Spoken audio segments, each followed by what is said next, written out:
Bonjour tout le monde, Éric Grenier ici avec mon ami Philippe G. Fournier pour ce nouvel épisode du balado Les Chiffres. Philippe, il nous reste une semaine avant le jour de vote. Comment ça va comment ça va chez toi? Ça va bien, Eric, merci beaucoup. Écoute, oui, la campagne continue. On est à un point où je pense que notre niveau de fatigue et l'usure de la campagne nous rentre dedans. Je peux pas imaginer pour des politiciens qui doivent faire ça en plus, frapper à des portes à tous les jours. Ça doit être éreintant. Mais ça va bien et on a eu beaucoup de chiffres cette semaine encore une fois. Alors, commençons avec quoi tu veux commencer? Est-ce que tu veux parler du portrait global au fédéral? Qu'est-ce qu'on voit présentement? Oui, mais est-ce qu'il faut commencer avec les débats? Ah oui, c'est vrai, les débats. C'est parce que, à cause de les débats et le fait que c'est le long fin de semaine du Pâques, je pense pas qu'on va avoir beaucoup de chiffres dans les prochains jours. Et les chiffres qu'on va voir vont être peut-être des fois un peu bizarres parce que c'est difficile de sonder pendant des périodes de congé. Ouais. Donc, je pense que ça va prendre quelques jours avant qu'on va savoir qu'est-ce qui était l'impact des deux débats. Mais selon toi, est-ce que le débat en français, le débat en anglais, est-ce que ça a changé quoi que ce soit? J'ai toujours de la misère à répondre à cette question. J'ai regardé bien sûr les deux débats et j'étais irrité la majorité du temps parce que bien sûr c'est la nature des débats où est-ce que des gens se parlent un par-dessus l'autre. Quoique c'était relativement poli. Les chefs se sont bien comportés en général, mais l'affaire c'est aussi c'est que toi et moi nous... Hein? C'est ça. Oui, Jack Meeting a interrompu un peu plus. Pour gâcher les clips Internet des conservateurs, assurément. Mais il y a aussi le fait que toi et moi, nous suivons la joute politique de façon quotidienne.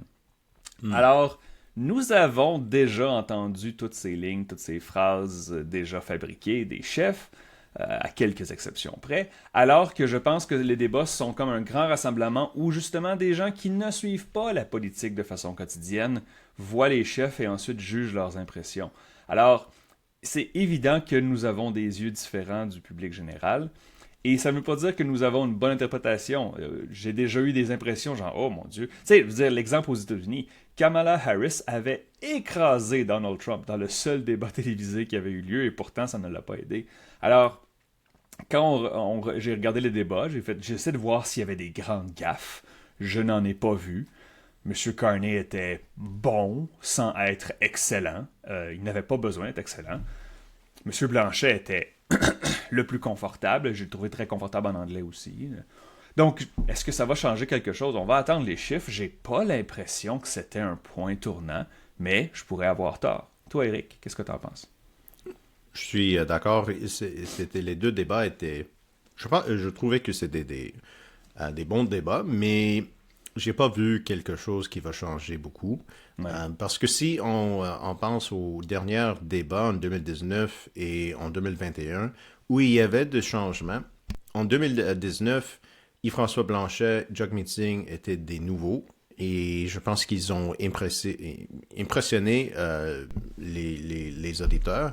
On a vu au Québec, après les débats en 2019, le débat TVA et le débat en français, que le Bloc québécois a monté dans les sondages. Ouais. Et soudainement, le Bloc était le Bloc qu'on voit dans les dernières années. Avant ce débat-là, le Bloc était toujours en position de gagner une quinzaine de sièges, quelque chose comme ça en 2019. Ouais. Et en anglais, Jack Meeting encore, il a beaucoup impressionné les Canadiens et encore soudainement, NPD était dans la course encore. En 2021, je pense pas que le débat en français ait vraiment aidé le Bloc. Ça peut être à nuire aux conservateurs au Québec, mais on a vu que dans le débat en anglais, il y avait la question qui a changé l'enjeu principal peut-être au Québec et ça a aidé le Bloc. Oh oui. J'ai pas trouvé le débat en français que le Bloc a fait assez pour vraiment complètement changer les tendances au Québec.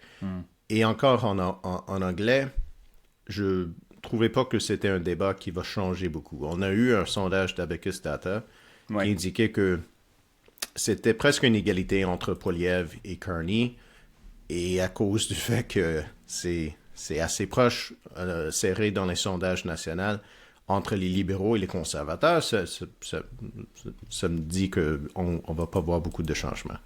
Et dans les chiffres, on n'a pas des tendances qui sont qui vont dans la même direction. On a vu dans les sondages Nanos qui indiquait que peut-être les libéraux a eu un bond dans les sondages au Québec, un petit bond mais au dépend du bloc, mais on ne voit pas ça dans les sondages Main Street. Donc, vraiment, on ne sait pas. Non, on ne sait pas, et surtout, c'est ça, c'est important de le dire, les sondages quotidiens que nous avons, les sondages en continu quotidiens de Main Street, Nanos et Liaison Strategies, c'est normal qu'ils fluctuent parce que, bien sûr, c'est 300 ou 400 répondants par jour, alors c'est fait pour que ça fluctue. Mais on les a vus prendre des directions différentes. Je veux dire, la dernière mise à jour de Nanos, c'était libéral plus 8. Si les libéraux gagnent le vote populaire par 8 points le soir du vote, c'est une majorité peut-être même écrasante. Alors que sièges, Oui, exact. Alors que la mise à jour de Main Street, ce matin, donne un léger avantage aux conservateurs au niveau fédéral, mais ils sont plus qu'à 70% en Alberta. Alors, ça serait quand même une victoire libérale, mais ça serait une victoire mitigée. Et donc, on voit ces sondages-là qui divergent. Et là, il ne reste qu'une semaine. Alors, est-ce qu'on va voir une certaine convergence, un effet troupeau, le herding qu'on dit en anglais? J'ai bien hâte de voir parce qu'il reste encore des divergences importantes. Et bien sûr, on sait que les sondeurs nationaux, et Abacus, Ipsos, Léger, l'Institut Angus Reid, Research Co. et toutes les autres, ils vont publier cette semaine. Peut-être même 2 fois. Alors, ça va nous donner une indication de cette fin de course-là. Mais pour l'instant, même si les chiffres se sont quelque peu resserrés au niveau fédéral, j'ai toujours une avance de plus de 50 sièges pour les libéraux au pays. Alors, parlons de nos projections. Parce que parler des débats, c'est plus difficile pour moi. Je préfère parler de chiffres. Donc, ce matin, Eric, je viens de mettre à jour, et donc 19 avril 2025, j'ai 188 sièges pour le Parti libéral, 123 pour les conservateurs, 22 pour le Bloc, 9 pour le NPD, 9 pour le NPD, excuse. OK. Et 1 pour les Verts. Qu'as-tu ce matin, mon cher Eric? Ce matin, j'ai pas mis à jour la projection. Donc, c'est la projection de le 18 avril. OK. Parce qu'on enregistre ce balado assez tôt ce matin. Mais hier, j'avais une avance de 6 points au niveau national entre les libéraux et les conservateurs. Et pour moi, selon mes projections, c'est toujours une avance de 75 sièges des libéraux. J'ai 197 pour les libéraux et 122 pour les conservateurs. Je pense que encore, c'est une différence pour nous deux, pour le Bloc et le NPD. Oui, ça, on a le même chiffre conservateur. 122, 123. OK. Ouais, donc, le Bloc, parce que je donne seulement 18 sièges au Bloc 18. Okay. Et 5 aux néo-démocrates. Ouais, c'est ça la différence. Hein? Oui, c'est ça la différence. Selon moi, je donne un plafond de 23 sièges pour le Bloc québécois. Et ça, c'est le plafond plus bas. Le plafond plus haut, c'est 26 le plancher. Sièges. Ouais. Non, le plafond. Excuse-moi. Du Bloc québécois, ouais. Je comprends. Le plancher extrême, c'est un plancher de 9, mais je pense que moi aussi, j'ai 10 comme catastrophe pour le Bloc. Le NPD, ma fourchette va de 2 à 16. Donc, ceux qui vont me dire que c'est très large, ben oui, c'est très large parce que on n'a pas autant de données locales qu'on aimerait. Il reste encore des incertitudes à Vancouver, Winnipeg. Donc, à voir. Mais en fait, moi aussi, j'ai fait la surprise quand j'ai vu 9, parce que depuis quelques semaines, j'ai 6, 7, 8 pour le NPD. Il faudra que je vérifie qu'est-ce qui s'est passé là. C'est peut-être le nord du Manitoba qui a flippé ça pour moi, mais il faut que je vérifie pourquoi. Au Québec, Eric, j'ai 43 sièges pour le Parti libéral, en moyenne. 22 pour le Bloc. 12 pour les conservateurs et un seul pour le NPD. Ce 43 sièges-là, bon, c'est sûr que c'est un peu plus bas que ce qu'on avait vu dans les dernières semaines. Ceux qui ont écouté les balados des dernières semaines, je crois que j'ai eu le Parti libéral jusqu'à 49 sièges au Québec, maintenant 43. Le Bloc semble avoir récupéré quelque peu. On avait vu des sondages désastreux à 21-22%, et au cours de la semaine, on a vu des 25-26%. Et bon, ça ne fait pas une énorme différence, mais si le Bloc parvient à monter, encore une fois, dans une zone payante autour de 27-28%, il pourrait limiter les dégâts. Le problème, c'est que le Parti libéral est toujours à plus de 40% au Québec. Moi, j'ai 42% ce matin en moyenne. Et bien sûr, c'est très fort. Rappelons, Justin Trudeau n'a pas fait 42% au Québec dans ses 3 victoires. Alors, ça serait une première depuis la dernière victoire de Jean Chrétien en 2000. Donc, ça fait longtemps. Et le Bloc, à quel niveau depuis? 25% en moyenne. C'est là la différence. Moi, c'est 43 à 24. Hey, c'est incroyable. Un petit point qui fait une grosse différence. Mais c'est vrai que ça fait une grande différence. Les couronnes de Montréal, qui ont été majoritairement remportées par le Bloc, il y a certaines circonscriptions que si tu enlèves 5-6 points au Bloc et tu les donnes aux libéraux, ouais, elles changent de couleur. Alors, ça pourrait... Et les conservateurs, tu les as à combien au Québec? Moi, je les ai à 12. 13. 13? OK. Ouais.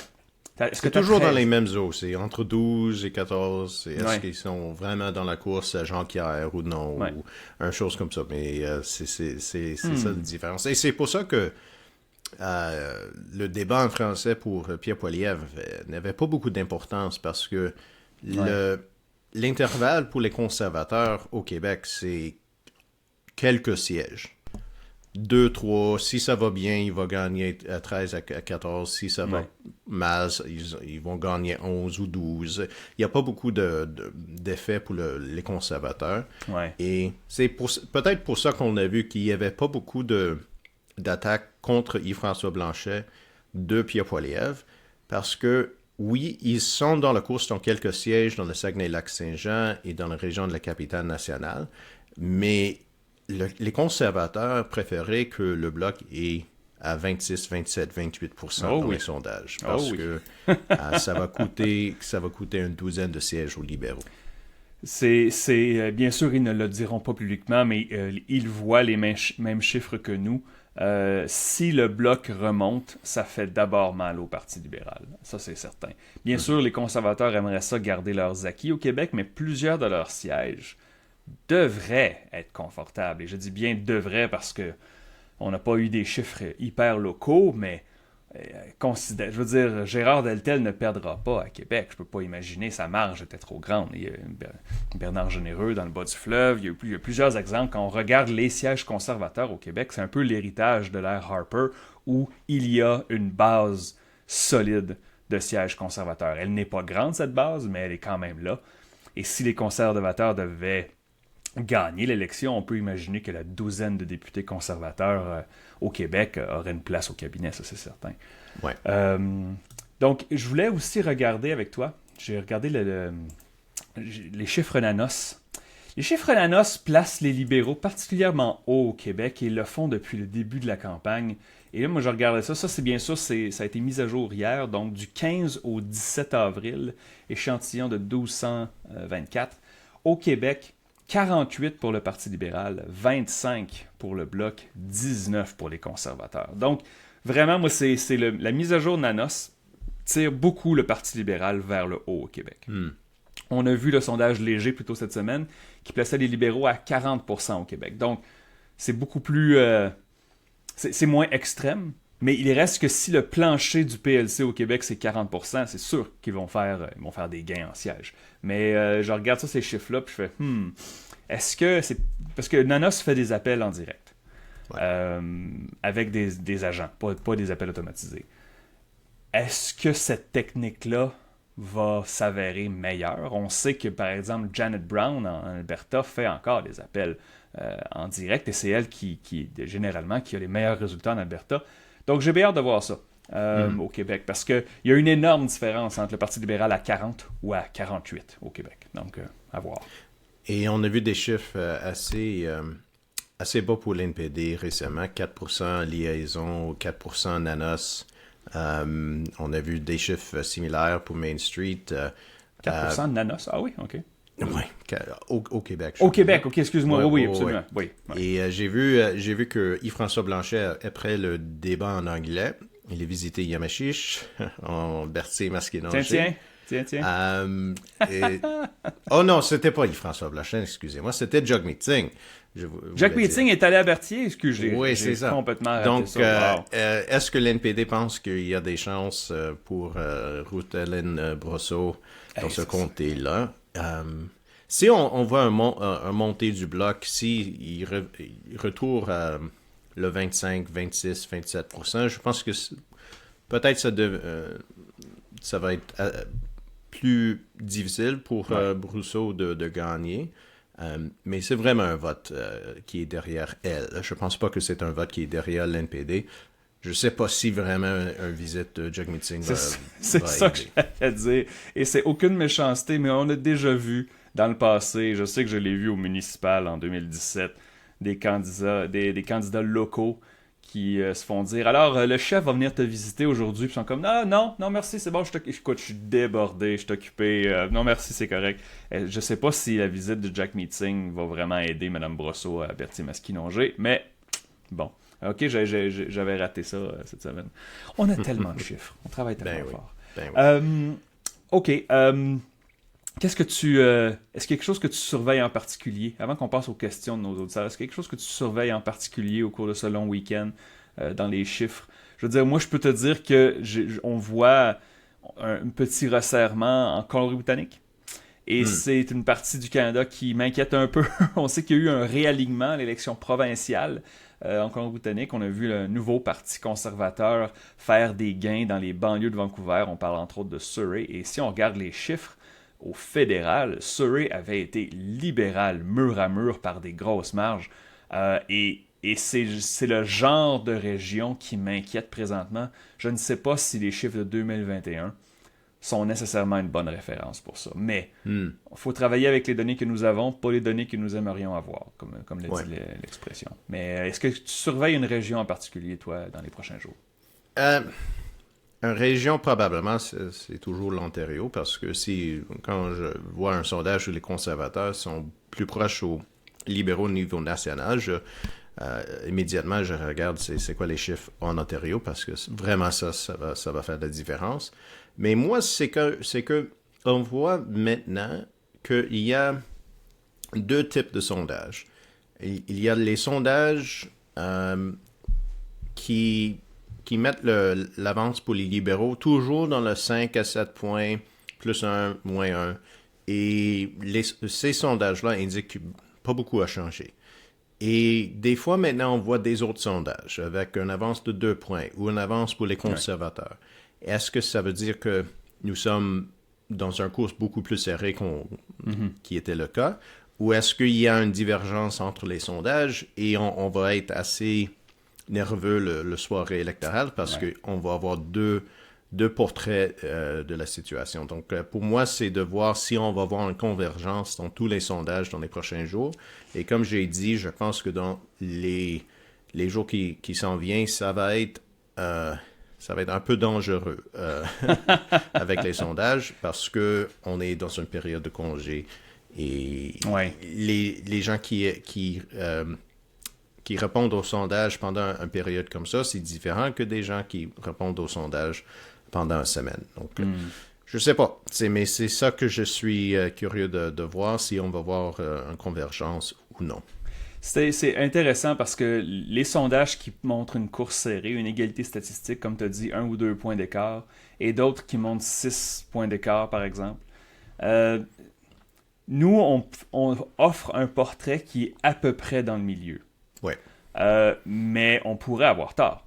Il y a un de ces deux groupes-là qui pourrait avoir plus raison que d'autres, et bien sûr, entre une égalité statistique et 6 points d'avance, comme tu l'as dit, Eric, 6 points d'avance, les libéraux pourraient remporter leur plus grande députation à jamais depuis la Confédération. Ils n'ont jamais gagné 200 sièges. C'est toi qui m'avais mentionné ça. Donc oui, en effet, on va surveiller ça. Ça me rend un peu nerveux aussi, mais ça fait partie de fait partie de la game, comme on dit. Oui. Éric, tu m'as dit que nous avons reçu une question de nos membres. On a demandé des questions à nos membres, on en a reçu une. On va certainement lui répondre. Alors, je t'écoute, mon cher. C'est une question de Max. Advenant une hausse improbable de popularité du NPD au Québec, quelles seraient les circonscriptions les plus favorables pour le parti? Premièrement, moi j'ai une autre question, c'est comme un addendum aux questions. OK. Si on voit une hausse d'appui pour l'NPD, peut-être il y avait quelque chose dans le débat qu'on a manqué. Peut-être il y a un vote anti-patriçois qu'on ne sait pas. OK. C'est de quel parti ces votes-là va être pris par l'NPD? C'est probablement les libéraux. C'est probablement les libéraux. Évidemment, lorsqu'on recule dans le temps à la vague orange, et là, ça commence à dater aussi, ça fait 14 ans, tu sais, je veux dire, ma nièce va voter pour la première fois. Elle était grande comme ça quand la vague orange a eu lieu. Je veux dire, c'est des longs souvenirs. Là. C'est comme te parler, Éric, de l'élection de 84. T'as lu là-dessus, mais tu l'as jamais vu, tu t'en rappelles pas, là, tu sais. Mais en 2011, le vote NPD venait de tous les côtés. Des anciens libéraux, et beaucoup de bloquistes ont voté pour le NPD parce qu'ils croyaient en Jack Layton. J'ai juste vraiment de la misère à imaginer que le NPD pourrait grimper à cause du chef. Le chef n'a pas des très bons chiffres. Alors, si le chef n'est pas populaire, la marque doit l'être. La marque NPD n'est pas populaire non plus au Québec. Donc, ni le chef ni la marque ne sont populaires au Québec. Je peux juste pas voir, à part si vous avez des candidats locaux excellents qui sont capables de faire la différence à eux-mêmes. Il y a quelques candidats de qualité que le NPD présente. Donc, à la question, ça serait où? C'est bien sûr, ça serait où si le NPD devait faire une remontée, moi, je regarderais les régions où Québec solidaire performe bien. Je regarderais Papineau, je regarderais Hochelaga. Tu sais, je veux dire, dans la circonscription, l'élection partielle de la Sarre et Mare-Verdun, le NPD était passé vraiment proche de gagner Craig Sauvé, le candidat NPD. Mais le problème, c'est que les libéraux ont tellement pris l'avance à Montréal et dans les banlieues de Montréal depuis, c'est juste impensable de voir le NPD faire des gains à Montréal maintenant. Mais ça serait ça ma réponse. Si il y avait une remontée du NPD, ça serait les régions traditionnellement plus progressistes de Montréal. Et à l'époque où le NPD était en position de peut-être gagner 3-4 sièges au Québec, à l'époque de janvier... Oui, c'est ça, jadis. Les sièges étaient Laurier-Sainte-Marie, Hochelaga, Rosemont-Est, Laurier-Sainte-Marie. Peut-être Outremont. C'était les sièges où il y avait des chances pour l'NPD. Si l'NPD était à 15% au Québec et les libéraux étaient à 20%, quelque chose comme ça. Exact. Ouais. OK. Éric, est-ce que tu as une circonscription du jour à proposer? Ah, OK. Ben, si tu veux, je peux commencer. Oui, vas-y. Ma circonscription aujourd'hui, la prairie Atataken, juste au sud de Montréal, c'est une circonscription bloquiste. Au provincial, c'est une circonscription caquiste. Et on sait que les libéraux travaillent très fort dans les banlieues de Montréal pour l'emporter. Présentement, j'ai les libéraux et le bloc à égalité statistique. Notons qu'avec le redécoupage de la circonscription avec la nouvelle carte, en 2021, les données transposées donnent 44 blocs, 35 libérales. Donc, c'est un bon score pour le Parti libéral, pour une banlieue de Montréal, un écart de 9 points. Alors, si on considère les chiffres que l'on voit aujourd'hui au Québec, en effet, la prairie Atataken pourrait être une circonscription importante à surveiller le soir de l'élection. Moi, je vais prendre deux circonscriptions, okay. Parce qu'ils sont à côté d'un à l'autre. Et c'est les sièges de Terrebonne et Repentigny. Ils devraient être des comtés qui sont assez certains pour le Bloc québécois. Oui. Mais ils sont juste à côté de Thérèse de Blainville et Rivière-des-Mille-Îles, les sièges où les libéraux ont des chances dans les Laurentides. Ouais. Est-ce que c'est possible qu'on va voir que le vote rouge, ça va aller un peu plus à le nord-est dans ce secteur-là? Dans la Naudière, il n'y a pas eu beaucoup de sièges libéraux dans la Naudière dans les dernières années. Je sais, hein? Mais selon mes projections, les deux sont des sièges pivots. Donc, je ne sais pas si c'est vraiment possible, mais si les libéraux sont à 46, 48 sièges au Québec, ces gens incluent Terrebonne et Repentigny. S'ils ont 40 à 43, peut-être pas. Peut-être pas. Intéressant. Ben parfait, ben merci beaucoup, mon cher Éric. Merci beaucoup tout le monde. Merci de votre écoute, merci de votre soutien. Éric et moi, on continue de faire des épisodes en anglais 3 fois par semaine, plus une fois par semaine en français. On va Semaine prochaine, je pense qu'on va faire peut-être un tour du Québec. Un tour du Québec en entier. Ouais. Ça me plaît, ça. On va faire un tour de la carte, comté par comté, pour débattre qui a tort et qui a raison. Donc, merci pour votre soutien, tout le monde. Si vous voulez devenir membre du balado, www.leschiffres.ca. Et en devenant membre, vous pouvez nous poser des questions, vous pouvez accéder à notre Discord et vous pouvez aussi, si vous voulez, écouter nos épisodes bonus que nous enregistrons en anglais. Donc, merci beaucoup tout le monde et une très bonne semaine.